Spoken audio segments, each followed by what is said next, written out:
Well, first of all, I'd like to pay tribute to Richard, who still one of the best writers the medium of blogging has ever produced, and whose blogs will last because they are so annoyingly good.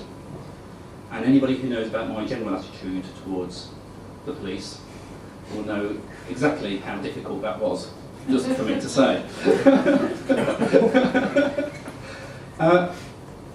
I initially thought about judging the Orwell Prize as a win-win situation.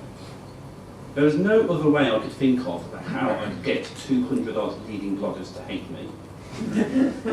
And I read the rules carefully, and there was nothing stopping me awarding it to myself. Unfortunately, I'm not going to follow that process. It was difficult.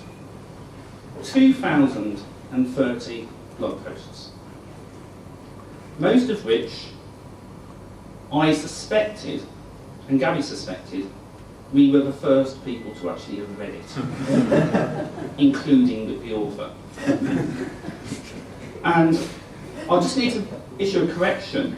What Gary actually said at the meeting wasn't posed in that sexist way. She said, blogging clearly keeps marriages together. She didn't say it kept her husband happy, it just was, it kept marriages together. And the faults of blogging of, no editorial influence, no commissioning process, just sheer self-publication, has strengths and it has weaknesses. And I'm glad so many people did enter it, because there are some people on the list whom I'd never even heard. But yes, there is a mix. All the bloggers who entered 10 blog posts from the last year. So on that basis, one could argue that the long list and shortlisting exercise is some sort of snapshot of how blogging was as at the end of last year. At the very beginning of the process, Gary and I agree that a professional journalist who just posted their copy on their blog was not going to get through. They had to do something with their blogs which actually meant they were doing something other than just publishing journalism. For example, responding to emerging stories. For example, linking. For example, entering into dialogue with the commenters. But doing something different, which could only be done by blogging, adding value. And so a lot of very good journalists, very good writers, got nowhere near the long list on that basis because they were just shoving their journalism onto the web and it wasn't blogging as such. There were things which mainstream media are doing, for example, the live blogging of Andrew Sparrow on The Guardian, which I just think has been a wonderful, wonderful development. You can see stories developing in real time. They are tests of perseverance. The effort which goes into linking as well as they do, it's just a wonderful thing. And it could only be done on an internet. It couldn't be done on in-print journalism at all. And the best live blogs actually are wonderful records of events as they unfolded. Then there's the sort of blogging from my own background, which isn't whinging about working class people under an anonymous name, like previous winners of the Orwell Prize have done. But actually taking news stories and analysing them. Actually holding the mainstream media to account as the stories come out, or as the politicians want to spin.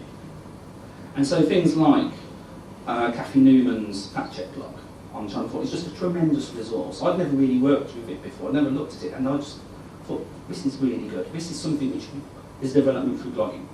And then people like Anton Dow, Dr. Petra Heresiarch, taking stories which are emerging and actually putting them under instant, independently minded scrutiny.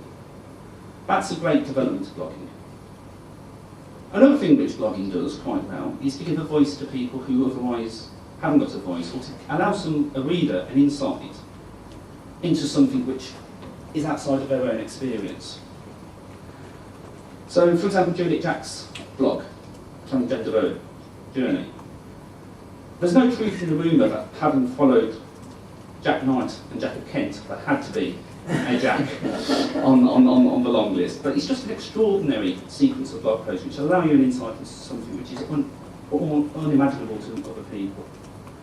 And then, for example, an absolute gem, Duncan McLaren, Visiting Mabel, a blog I had never even thought of before.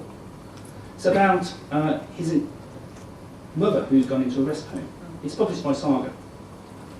And to be frank, a lot of the blog posts I read, it was a bit of a chore by the time I got to the 5th or the 6th, let alone the 10th. You just sat down and you wanted to go through these as quickly as you can and look at all the ones which they hadn't been entered. And this was because he was giving a brilliant insight into something which otherwise may not have been presented in a way which people could understand. And then there's Prisoner Ben, who I understand doesn't even write to the internet. He writes it out and passes it to somebody who then publishes it as his blog. He's a serving prisoner. And anybody who's read George Orwell will realise that his strongest essays are not really the partisan ones, but things like shooting an elephant or a hanging, which are capturing what it was like to actually experience an injustice or to perceive an injustice as it occurred. And then you've got mainstream campaigning political blogs. Yes, there is a perception that the Orwell Prize has a leftist approach, but Graham Archer and Dan Hannan certainly cannot be described as leftists, but both of them blog tremendously well. Both of them make you want to leave a comment or to engage with them or to actually take further what they're suggesting. And on the left it's the same for Dan Hodges, David Osler and the person of the moment, Laurie Penny, who is certainly provoked a number of people into responses by the use of social media in the last week. And then there are professional journalists who are just good using their blogs to break emerging stories or to explain things.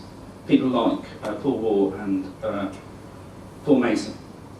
So hopefully this is a snapshot of how blogging was at the end of last year, and how blogs were doing things different to what mainstream journalists may be doing. Maybe in future years there'll be even more of an overlap. Nick Cohen, whenever he's invited to write or speak about bloggers, great chap, he always falls on the line of Samuel Johnson.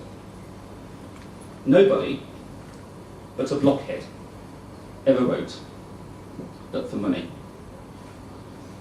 And that's true in many ways. It's difficult to understand why you go through the effort of actually writing and publishing something unless you're going to be remunerated. But as in so many things, Samuel Johnson can be trumped by George Orwell.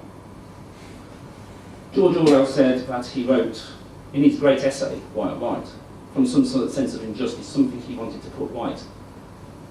One gets a sense that George Orwell would have been a blogger. I know it's incredibly easy to identify areas where you think George Orwell would agree with you, and one real test of intellectual honesty is to actually identify something you think George Orwell would disagree with you on, just because he's so flexibly convenient as an intellectual support.